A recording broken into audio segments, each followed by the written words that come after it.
There is no shortage of Zelda theories on the internet that talk about rupees. What are they? What are they made of? How much would they be worth in real life? So I'm not being terribly original by tossing my helmet into the ring on this topic. In fact, I'm not even the first person to make a theory coming to the conclusion that I have about what rupees actually are. The conclusion I've come to is actually pretty common. So initially, I wasn't even sure about making this video because I don't want to copy anybody, but in the end, I decided to go for it anyway. I did come to this conclusion independently after all, and I also incorporate some evidence points I haven't seen all combined into one place before. So even if I'm retreading very common ground, I hope you'll appreciate the video anyway.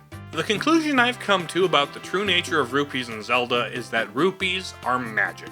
And I don't mean they're magical. They aren't enchanted or cursed, and they don't just have magical properties or applications. Rather, they are magic.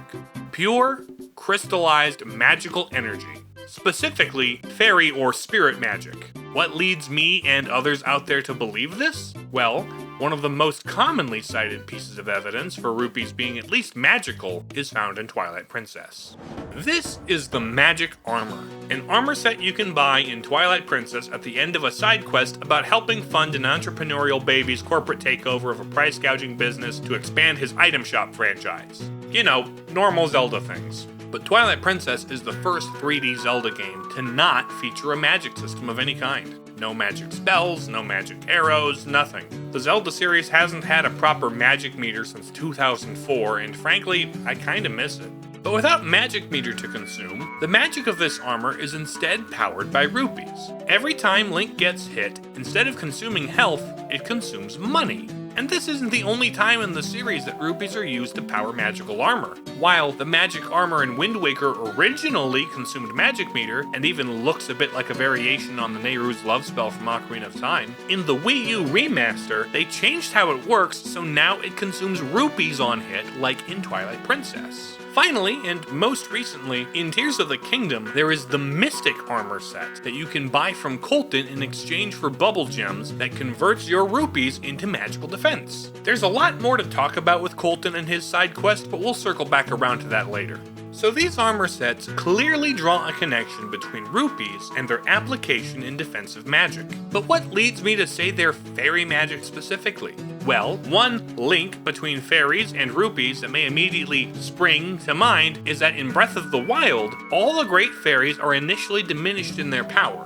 They attribute this loss of power to the fact that nobody brings them offerings of rupees anymore. And once Link awakens their power with his money, he can trade various materials to have them upgrade his clothing, increasing its defense. Now that's interesting. Rupee-powered fairies that can grant Link's armor additional protection. It's like a lesser form of the previously mentioned magic armors, is it not?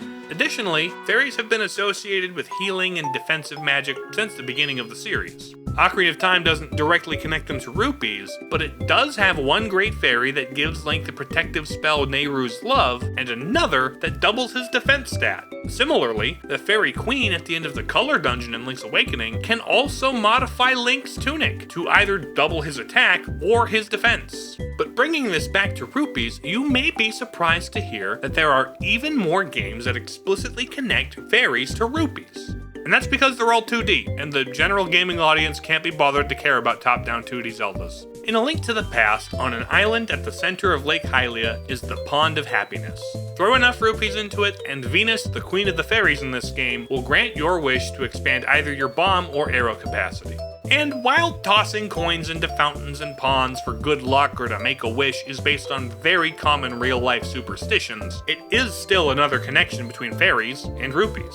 In Echoes of Wisdom, the Great Fairy in that game, located in the same lake as A Link to the Past, will upgrade the amount of accessories that Zelda can wear in exchange for an increasing amount of rupees. This one may seem like a simple exchange of goods and services, but in effect, it's similar to what Venus did, it's just this one's more upfront about her prices. Also similar to Venus, A Link Between Worlds has the Great Rupee Fairy located in Lorule, and by throwing rupees into her fountain, she will gradually grow in size and power until at her biggest size, she rewards Link with a bottle. And while she may be unique in having rupees specifically spelled out in her name, Breath of the Wild shows she isn't unique in how and why she needs them. In the original Force Sword that came packaged with the GBA Link to the Past, at the end of each randomly generated dungeon, the Links offer all the rupees they've gathered to the fairies of Forest, Ice, and Flame, who reward them with a key to Vati's castle whose quality is proportional to the amount of rupees collected in that stage.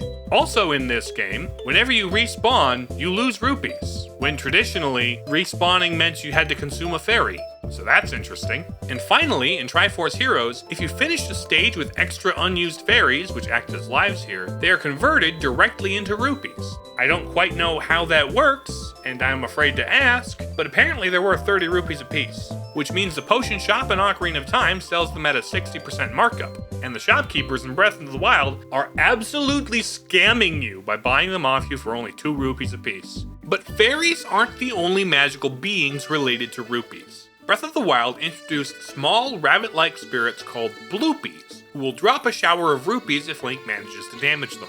It's unclear whether the Bloopies are directly producing them from their body or simply dropping them from their pockets, but either way, there is a connection between these small magical creatures and Hyrule's currency. The Bloopies are also related to 2 other notable magical creatures. The first is Satori, the Lord of the Mountain, a sort of noble guardian spirit. He isn't directly associated with rupees, but the aforementioned mystic armor set from Tears of the Kingdom is described as being woven with prayers to the spirits and has its color and several design elements taken as a direct homage to Satori and the Bloopies. Then there are the Bubble Frogs of Tears of the Kingdom. These guys act as a sort of collectible in an ongoing side quest, where once you hunt one down and defeat it, they explode and leave behind a Bloopie, as though it was mutated into the frog and has now been freed from that cursed form by Link, and a Bubble Gem, which strangely resembles a rupee with extra Satori antennae. This can be traded to Koltin at his shop for various items. And now, like I promised before, we circle back around to Koltin. Koltin is a bit of an odd character. The younger brother of the monster-obsessed item vendor Kilton, Koltin instead has an obsession with Satori. In fact, he's so obsessed he wants to become a Satori, hence the cosplay. And he believes that by collecting and ingesting a large number of bubble gems, he may be able to finally make his dreams of Satori ascension a reality. And while Koltin's ambitions may seem just insane or delusional, ultimately, he's kind of right. If you gather all 147 bubble gems and deliver them to Koltin for him to consume, he transforms into a Bloopie. It may not be the full regal Satori form he's dreamed of, but it's pretty close. His aspirations of spiritual ascension through magic gemstones, as crazy as they sound, were not entirely unfounded. Koltin might be the first time in the series this sort of thing has actually worked, but he isn't the first time in the series we've seen a delusional, Fae-obsessed cosplayer who travels by balloon and sells things to Link, hoping to accrue enough wealth to ascend beyond his mortal form. Because Koltin, and to a lesser extent his brother Kilton, are the Wild Era's embodiment of Tingle's archetype. They're even designed similarly. They both have large egg-shaped heads, stumpy bodies, large noses, bucked teeth, big lips, prominent dimples, and gross middle-aged otaku stereotype facial hair. Tingle has always been the most direct and overt connection between rupees and fairies. But he and his beliefs have always been easy to write off as delusional and not a valid source of lore. But seeing what happened with Koltin, he may have been onto something. It would probably take a lot more rupees to ascend the way Koltin did. Bubble gems must be more magically dense or something. But if you're willing to look in unconventional places, we can actually see an example of Tingle gaining magic power as a direct result of hoarding rupees. Freshly picked, Tingle's Rosy Rupeeland is largely considered non-canonical by the Zelda community. I don't think it seriously contradicts any of the established canon like some other non-canon games do. It's more like even if it was canon, it still wouldn't actually matter. Aside from this one specific element, which is the reason I'm bringing it up at all. In this game, Tingle's quest centers around gathering as many rupees as possible for a being known as Uncle Rupee, with the promise that his reward will be all the wealth, fame, influence, and female companionship he could ever want in a heavenly realm called Rupeeland. Also, fun fact about this game, Tingle doesn't have a traditional health bar. Instead, his life is tied to the number of rupees in his possession. It's strikingly similar to how certain armor sets work in other games. But it turns out that Uncle Rupee was playing Tingle for a sap the whole time and wanted all the power of the rupees to himself. And at the end, Tingle has to use the power of 5 elemental rupees and a relic called the Master Rupee, I'm not making this up, and he does a Sonic the Hedgehog to power himself up to face Uncle Rupee's final form in a bullet hell shoot 'em up. This game is off the freaking chain. Once again, I know this isn't considered canon to most of you, and you'll just kind of disregard everything this game brings to the table, and that's perfectly fine. Even if you ignore Rosy Rupeeland, the evidence for rupees being some form of crystallized fairy magic is still really compelling. But add this in and the evidence becomes undeniable. Heck, just the fact that Nintendo approved this Zelda spin-off concept at all shows where their headspace is when it comes to rupees being used as a source for magic power. Now that's the main body of the theory, but there's also some odds and ends I wanted to mention that I couldn't find a clean segue for, so let's talk about them. Rupees are black-colored gems that are worth negative rupees. How? How does picking up a coin give you negative money? How does holding a gemstone remove from the gemstones already in your wallet? Why doesn't Link just drop the debt crystal and get his money back? It's because they're magic. It's like a concentrated gemstone of dark anti-magic.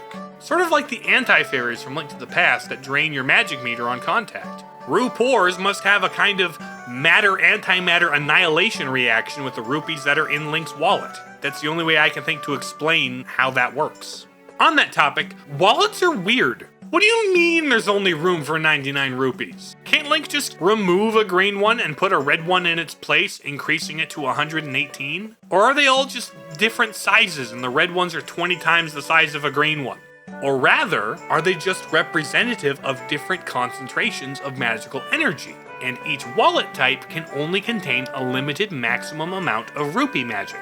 Once inside, they aren't physical gemstones anymore, they're just pure magic in a bag that recrystallizes when you remove rupees to pay for things. Last thing on the topic of rupee storage is the bank in Majora's Mask. Ever wonder how or why a bank could store your money in a way that isn't affected by the time loop as though it exists in a space outside of the effects of time's flow? Magic. Rupees are magic.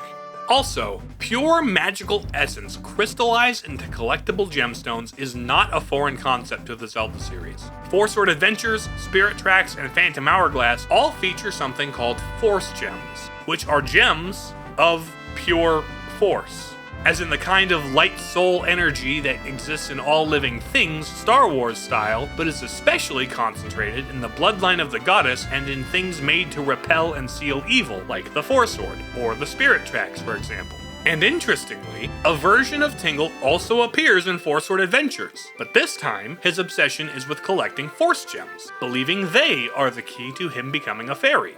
Again, Tingle may not seem like the most reliable source, but it's interesting that his archetype believes the same thing about crystals of pure light force energy as he does about rupees. He also believes the same thing about kinstones when he shows up in Minish Cap, which also have magical effects when fused and come in the same basic colors as rupees and force gems do.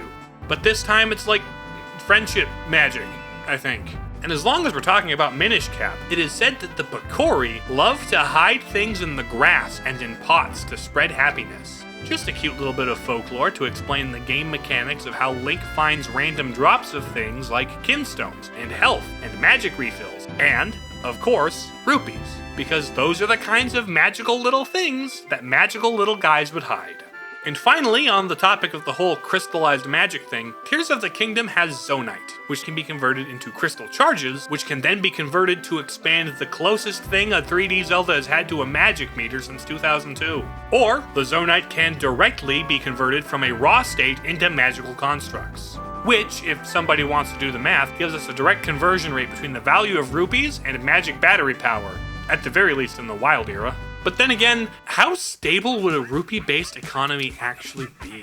They're a naturally spawning, renewable resource, meaning there's no cap on the amount in circulation. So theoretically, inflation should be through the roof. But at the same time, they have a set intrinsic value, as the Great Fairies, or others with enough magical skill, can directly convert them into magical items and spells. And yet we see prices across the series fluctuate wildly. Perhaps the economic prosperity of Hyrule is directly related to the health of its magical ecosystem? I don't know, I'm not particularly knowledgeable about economic theory, and that's a little outside the scope of this video anyway. But if someone else with more of an education in that field wants to make a video discussing the potential impact of a magic-based economy and how that plays out in the Zelda series, I think that'd be really fun to see. Or if that's already out there and I just haven't seen it, then go ahead and drop the link in the comments. Either way, that's the video, and that's why I believe rupees are magic. If there are any examples or evidence points I missed, or even counterpoints you can find, feel free to share them in the comments. Also, as long as you're down there, there's some other buttons and links you could hit down there if you're so inclined. You know the ones. Also, real quick, my last video managed to be the one to push this channel over the 10K subscriber mark. 10,000. That is an insane number that I cannot comprehend, and I cannot thank you guys enough for helping me get to it. I've only been doing this for 2.5-ish years, and I make videos less frequently than I would like to, yet I exploded harder than most people do in twice the time. It has been a humbling privilege to have literally anybody show up to my videos and streams, let alone a 5-digit number of people who like my stuff enough to sign up to see more. Sincerely, thank you all. Okay, love you, bye.